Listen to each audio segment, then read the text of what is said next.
Hey Wolfpack, and welcome back. I hope you're doing well, and I hope you have a great Friday.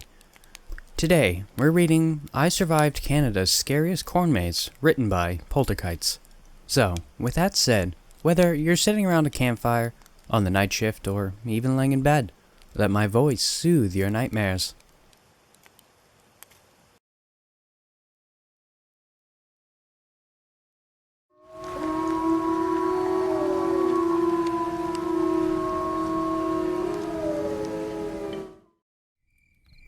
Every path led back to the scarecrows. Left, right, straight ahead, another left, and another right. It didn't matter. Every single path in this so boring, it was almost impressive, corn maze led back to the stupid fucking scarecrow. And even the word scarecrow was a beyond charitable way to describe a 5-foot-tall stickman made of literal sticks. A 5-foot stick for the body, and 4 2-foot sticks for the limbs, barely held together with red twine. They even threw a dollar store straw hat on top for good measure. This kindergarten arts and crafts dummy was a fitting mascot for this entire corn maze experience. A cheap stand-in of overdone Halloween cliches all thrown together at the last second. Somehow, with glowing online reviews like, "I couldn't sleep for days after this one," and "absolute mindfuck," and "easily the scariest corn maze in Alberta." Never trust online reviews. The only interesting thing about this corn maze was the corn stalks themselves, rising higher than a 2-story house on either side. I didn't know they could grow that tall. Rose held the map as we squeezed our way down winding paths. Corn scraped against our shoulders on either side, always a tight fit. Finally, we broke into a painfully familiar 4-foot by 4-foot circular clearing. 3 paths, 3 choices, every single time. We'd been out here for 4 hours already, and the sun was drifting downward. "Okay, I'm like 97% sure this is it," said Rose, pointing to her left. "Maybe we'll run into the stickman again." I shook my head. "You mean one of the dozen stickmen?" "Hey, fuck you. It's the exact same scarecrow," said Rose, pushing forward. I followed. The percussive sound of shuffling cornstalks buzzed around my ears, like a swarm of locusts, boring Halloween locusts. Thus far, in my highly objective opinion, nothing about this maze had even come close to scary, creepy, maybe a little, at first, sure. But after the 3rd scarecrow run-in, things were getting boring pretty fast, boring and repetitive. 20 minutes for this to get interesting, or I'm calling it, I said, referring to the emergency phone number given to us by the corn maze owner. "If y'all find things get too much," she wore an obviously fake eye patch and spoke with an even faker southern drawl. "If things get too much, y'all call this number, you hear? We'll send help to come and get you." She spat dryly onto the farmhouse porch. "All games and fun till nightfall." She shook her head. "There's no controlling these maze people after dark." Maze people. I physically cringed at this whole operation. Everything felt way too forced, way too scripted. They even made us sign a stupid fake waiver so we couldn't sue for trauma. As haunted funhouse connoisseurs go, Rose and I had pretty high standards. A fact that only made Rose's enthusiasm all the more frustrating. Usually, she saw right through the bullshit, but this time, she was mesmerized, laughing with giddy excitement every single time we ran into the stupid stickman. Our whole conflict stemmed from one simple disagreement. Rose believed it was the exact same stickman every time, but I knew it was one of the many, likely set up by camouflaged workers as we explored. That would explain the occasional rustling in the fields, that or the so-called maze people, based on the high school math alone. It would have been literally impossible for it to be the exact same scarecrow, unless a corn farmer discovered teleportation ahead of mainstream science, of course. Rose strongly disagreed. She insisted that there was some trickery at play, like an unexplained magic trick. But I ran the numbers. Multiple scarecrows were the only possible explanation. Regardless, this whole dispute would be settled soon enough. Rose tied a purple bracelet made of plastic flowers around the last scarecrow. If it showed up on the next scarecrow, then... "Didn't you make that bracelet back in grade school?" I asked. Rose only shrugged. I guess it's time to move on, she said. Rose was a little odd sometimes, but that's why I liked her. Katie! Rose stopped moving. Up ahead, she whispered. I peered over her shoulder down the narrow path about 40 feet away. Another stickman scarecrow, but this time it stood upright, lazily twisting back and forth, fishing wire.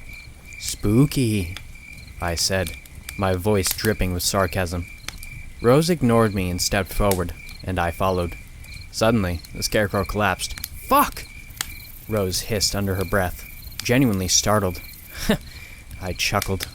We pushed forward and reached the fallen stickman. Rose bent forward. Resting hands on her knees, she breathed a sigh of disappointment. No purple flower bracelet. Multiple scarecrows, I said. I rest my case. Rose squat down and studied the scarecrow. Okay, fine, you win, she said, her voice filled with annoyance.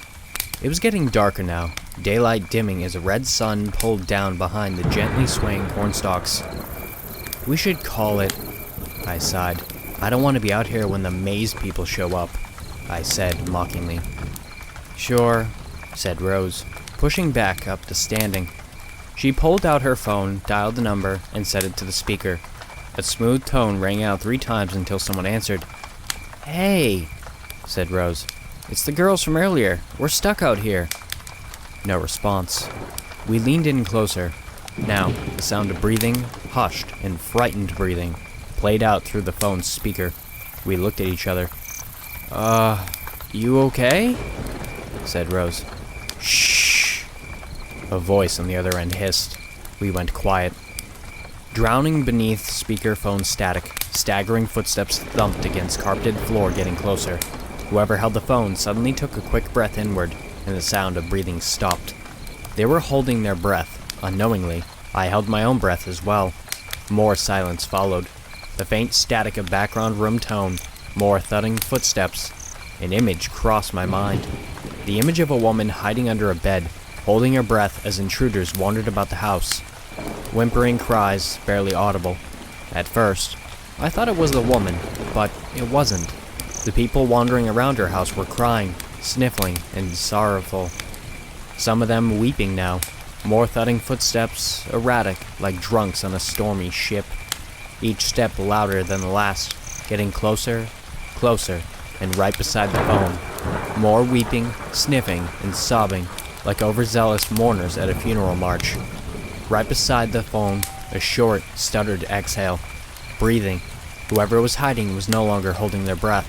Quick and desperate gasp of air until the phone screen went dark.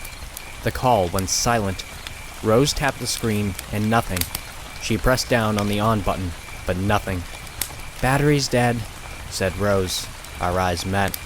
Is that... I cleared my throat. Do you think that's part of the... I don't know. Let's get back to the car. With newfound urgency, we pushed back down the path where we came from. Nightfall was almost upon us. The slow dim of darkness encroaching as shadows soaked up the last pools of sunlight. It's just part of the maze, I keep telling myself. Actually impressed by the trick. Set up your patrons into thinking it's just another boring Halloween corn maze and then pull the rug out with an elaborate bait and switch. But the phone call sounded real. Almost too real. More convincing than any haunted house we've ever been to. And we'd been to a lot. We rounded another corner and Rose lurched forward as to stop so sudden. I nearly bailed into her. Katie! She hissed. I peered over her shoulder. About 10 feet down the path lay the stickman. But that didn't concern me. What concerned me stood about 10 feet past that. A man, over 7 feet tall, with his back to us, naked and dirt-stained, with red twine wrapped around his body, red twine digging into his skin with tight crisscross patterns, his head encased by a spherical bird cage. A bird cage made of bent sticks and twine. Inside the cage, over a dozen black sparrows frenzied around his head, desperately trying to escape, some of them pecking and clawing at his blood and shit-stained head. If this guy worked for the corn maze, he'd get an A+ for visual effects, and a criminal record for animal abuse. But if this guy didn't work for the corn maze... Okay, you got us, said Rose. trying and failing to sound calm. "We're fucking terrified. Can you show us the way out now?" No response. Only the sound of frantic birds. Rose stepped backwards, bumping into me. Sorry, she whispered. I didn't respond, as I was paralyzed, hypnotized by the dreadful sight of the man with a spherical birdcage wrapped around his head, flanked by walls of cornstalks. Surreal, almost like a painting. Suddenly, one of the sparrows burst into flames, then another one, and another. Fire spreading from bird to bird, passing around the cage like rapid contagion. The man groaned in pain, slowly reached up and pulled at the cage, burning sparrows circling his head like murderous hornets all the while. He wailed in agony, barely sounding human, twisting and writhing as he desperately yanked on the cage. Finally, the cage snapped open. The sparrows burst out like shrapnel and slammed into the cornstalks on either side. Crawling flames shot up the walls with surprising speed. I don't remember turning around. I don't even remember the first 10 seconds of running, but there I was, running faster than I'd ever been running before. High school track and field included. Rose was right on my heels. From behind us, a monstrous wall of fire chased, and the tortured screams of the birdcage man echoed. The scorching breath of imminent and painful death gasped on our backs. Up ahead, a fork in the path. Fuck. I didn't think about it. My legs picked up speed, and I slammed headfirst into the wall of cornstalks, frantically shoving my way forward as dry stalks slapped and clawed against my face. My hair, literally melting from the waves of looming heat. This is it. I'm going to die. I'm going to burn alive. The fire climbed above me, and glowing ash fell like apocalyptic rain. I was screaming and terrified, and I tumbled forward, breaking out into an open field of fresh air. I scrambled to my feet and rushed ahead. I climbed a grassy slope and collapsed to the ground, coughing and hacking my lungs out as I stared up at the star-filled skies. Rose. I snapped up to sitting, and she wasn't there. I pushed up to standing. Rose! Movement. Down by the edge of the burning cornfield, Rose, covered in ash, was army crawling away from the fire. I shot down the hill and hauled towards her. The heat was unimaginable, like sticking your face into a running oven and setting it on fire. Rose was unconscious by the time I reached her. I grabbed her by the torso and dragged her away. I dragged her up the slope and collapsed onto my side, exhausted, barely breathing. Head resting on my outstretched arms, my vision was fading. Cornfields aflame down below. Orange glow cast upon the night sky's dancing flames spread further and further, higher and higher. The farmhouse sat on a slope across the cornfield was burning too. A separate fire? My eyes grew heavy, and the world dimmed, and everything went dark. I awoke in a greenish-white hospital room. Oxygen mask gripped to my face, random tubes stuck in my arms. Rose? I whispered, still barely awake. Your friend's gonna be okay, a calming voice replied, and I passed out again.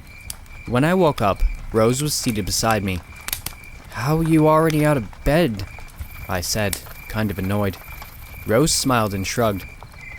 Irish luck. Rolling my eyes, I coughed a little. How long have I been out? 2 days. Yikes. I shifted my weight slightly, and stabbing pain shot up my side. Oh, be careful, said Rose. You got some nasty burns on your back. Well, shit, I said, settling back down. Doctor wants to keep you here a while. Don't worry, nothing too serious. Thank God, I said. I was starting to regret going back for you. Rose chuckled. We always shared the same sense of morbid humor. Memories of the corn maze suddenly came flooding back. What did the cops say? About the corn maze? I blinked at her. What else would it be?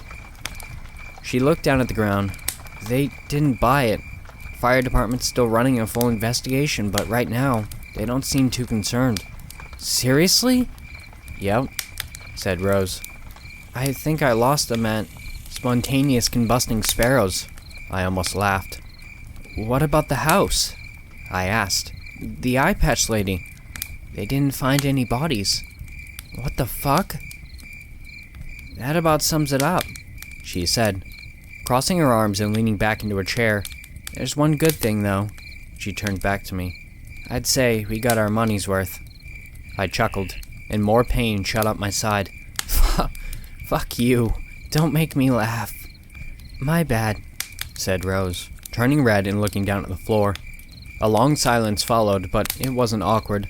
We'd been friends since grade school. We're comfortable with silence. Katie? Said Rose, looking up and gently taking my hand. Not to be a sentimental sob, but thank you for coming back. I nodded quietly, still finding it painful to speak, but I saw the deep gratitude in her eyes, and that was enough. I know she'd have done the same for me. She smiled again, and then she glanced down at her arm, blinked confusion, and then looked back up at me. My eyes drifted downward, and I saw something that filled me with incomprehensible dread. Wrapped around Rose's wrist, the purple bracelet made of plastic flowers. Welcome back.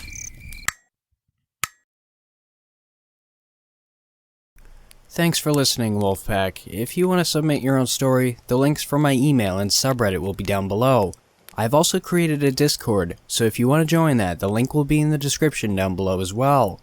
Don't forget to like, share, and subscribe. And with that said, have beautiful nightmares, and I will see you next time.